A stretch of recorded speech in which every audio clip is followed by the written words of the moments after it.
जनपद की सियासी फिजा उस समय और गर्म हो गई जब गाजीपुर के शहादतपुरा में आयोजित एक प्रेस वार्ता के दौरान सुहेल देव स्वाभिमान पार्टी के राष्ट्रीय अध्यक्ष महेंद्र राजभर ने सुबह सपा प्रमुख ओम प्रकाश राजभर पर तीखा हमला बोला। उन्होंने ओपी राजभर की तुलना जंगल के बंदर से करते हुए कहा कि वे केवल राजनीतिक स्वार्थ और सत्ता में बने रहने के लिए पाला बदलते रहते हैं। महेंद्र राजभर ने आरोप लगाया कि ओपी राजभर ने राजभर समाज को अनुसूचित जनजाति यानी एसटी में शामिल कराने के नाम पर केवल खोखले वादे किए और समाज को गुमराह किया।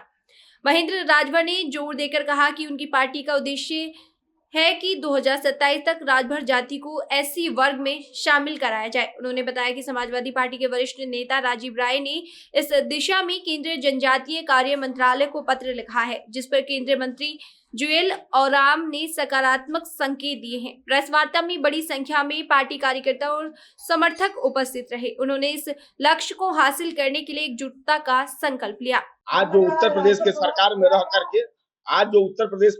रह करके इस बात को मजबूती से लोग कहा करते हैं कि समाज की लड़ाई मैं लड़ रहा हूं। अब तक समाज के लिए, समाज के न्याय के लिए एक भी एप्लीकेशन उत्तर प्रदेश सरकार से देश के सरकार के लिए जा ही नहीं पाया, तो हम कैसे मान लें? आप बताइए। अरविंद राजभर तो कह रहे हैं कि हम लगातार योगी जी से लेकर प्रधानमंत्री तक मिल रहे हैं और राजभर समाज को आरक्षण दिलाने का काम करने जा रहे हैं, मगर जो बीच में अधिकारी हैं ये बात नहीं सुन रहे हैं।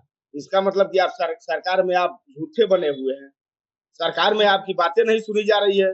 सरकार में आपकी बात नहीं जब सुनी जा रही है तब क्यों गए हैं सरकार में? इसका मतलब कि व्यक्तिगत आप अपने लाभ के लिए, अपने परिवार की आर्थिक स्थिति मजबूत करने के लिए आप सरकार में सम्मिलित हुए हैं। और जो अरविंद राजभर हो, अच्छा, और उनके दल का कोई नेता अगर कह रहा हो तो ये मेरे पास लेटर द्वारा प्रमाण है।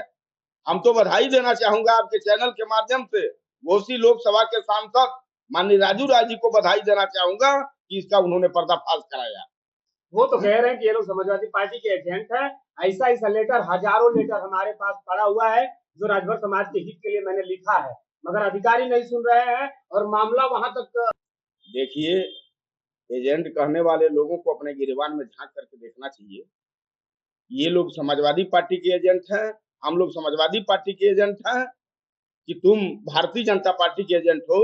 ये कहने के लिए एक रास्ता है, बचने के लिए उनके लिए एक रास्ता है। कहीं समाज की एक लेटर के द्वारा कहीं भी समाज की कोई लड़ाई इनकी तरफ से हुआ हो तो ये बता दें। राजभर समाज को नेता मान रहे हैं ना? राजभर समाज पांव तले इनकी जमीन खसक चुकी है, पांव तले जमीन खसक चुकी है। संजय बाबू, एक बात का मैं विश्वास आपको दिलाना चाहता हूँ, एक कार्यक्रम एक कहीं करें, ओम प्रकाश राजभर और उनकी पार्टी का नेता कहीं भी कार्यक्रम करे, जब तक 20 विधानसभाओं में घूम करके 20 विधानसभाओं से 2-400 करके लोगों को नहीं जुटाएंगे, तब तक 2000 की भीड़ इनकी नहीं अब हो सकती। वहीं दूसरी ओर मऊ में भारतीय जनता पार्टी द्वारा सेना के सम्मान में भव्य तिरंगा यात्रा निकाली गई। जीवन नाम छात्रावास मैदान से शुरू हुई इस यात्रा में प्रदेश अध्यक्ष भूपेंद्र सिंह चौधरी और प्रभारी मंत्री गिरीश चंद्र यादव मुख्य अतिथि के रूप में शामिल हुए। यात्रा में जिले भर में सैकड़ों की संख्या में लोगों ने भाग लिया। सभी ने हाथों में तिरंगा लेकर भारत माता की जय के नारों के साथ पूरे शहर में देशभक्ति का संदेश फैलाया। प्रदेश अध्यक्ष भूपेंद्र सिंह चौधरी ने इस अवसर पर कहा कि ये यात्रा भारतीय सेना के सम्मान में निकाली गई है ताकि देशवासियों में देशभक्ति की भावना और मजबूत हो। उन्होंने समाजवादी पार्टी पर निशाना साधते हुए कहा कि उनका इतिहास समाज को कलंकित करने वाला रहा है, जबकि भाजपा देश हित और सेना के गौरव के लिए सतत कार्य कर रही है। इस एक ही दिन में मऊ में जहां एक और सियासी हमलों की गूंज सुनाई दी, तो वहीं दूसरी ओर देशभक्ति से ओतप्रोत तिरंगा यात्रा ने माहौल को गौरवमयी बना दिया। ऑपरेशन सिंदूर में जिस प्रकार से माननीय प्रधानमंत्री जी के नेतृत्व में हमारी सशस्त्र सेनाओं ने आतंकवादियों के नष्ट करने का काम किया है,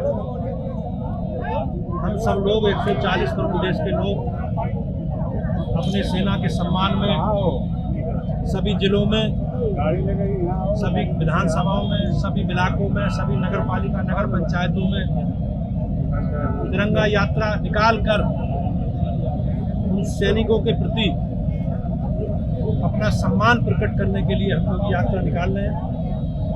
और मुझे विश्वास है कि माननीय प्रधानमंत्री जी के नेतृत्व में जिस प्रकार से ऑपरेशन सिंदूर के तहत सेनाओं ने पाकिस्तान परस्त आतंकवादियों के सामूल नष्ट करने का जो काम किया है, हम सब लोग देश के 140 करोड़ लोग अपनी सेना के लिए सम्मान भाव से आगे बढ़ रहे हैं। माननीय प्रधानमंत्री जी ने शुरू में ही कहा था कि हमारी लड़ाई पाकिस्तान से नहीं है, ना पाकिस्तान की जनता से, हमारी लड़ाई आतंकवाद से है और आतंकवादियों से। मुझे इस बात की प्रसन्नता है कि माननीय प्रधानमंत्री जी के नेतृत्व में हमारी सेना ने बड़ी कार्रवाई करके आतंकवादियों को सामूल नष्ट करने का काम किया है। और मुझे विश्वास है, चाहे डिप्लोमेटिक स्तर पर हो, चाहे सैन्य स्तर पर हो, हमारी सेना ने एक प्रभावी कार्रवाई की है और आज हमारे देश के 140 करोड़ लोगों के लिए आनंद देने वाला क्षण। सपा नेता, आप लोग सैनिकों के सम्मान में रैली कर रहे हैं, वही सपा नेता जाति बता रहे हैं प्रोग्राम को।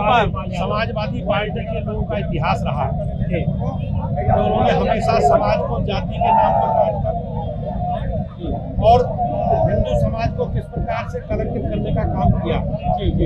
आप देखेंगे देश की सेना के साथ 140 करोड़ लोग खड़े और हमारी सेना ने प्रभावशाली कार्रवाई करके आतंकवादियों को मुंहतोड़ जवाब दिया।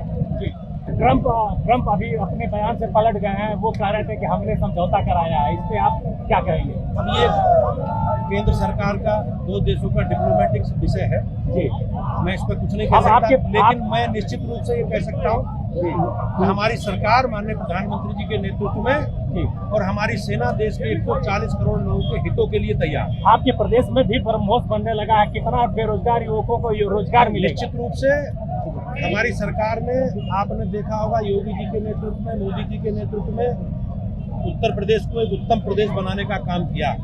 हमारी सरकार ने बिजली, पानी, सड़क, शिक्षा, स्वास्थ्य, सुरक्षा सारे विषयों पर काम किया और आप देखेंगे बड़ी संख्या में निवेशक देश के विदेश के उत्तर प्रदेश की ओर आकर्षित हो रहे हैं और बड़ी संख्या में ब्रह्मोस सहित बड़ी बड़ी फैक्ट्रियां उत्तर प्रदेश में लगी हैं, जिससे बड़ी संख्या में रोजगार लोगों को मिला।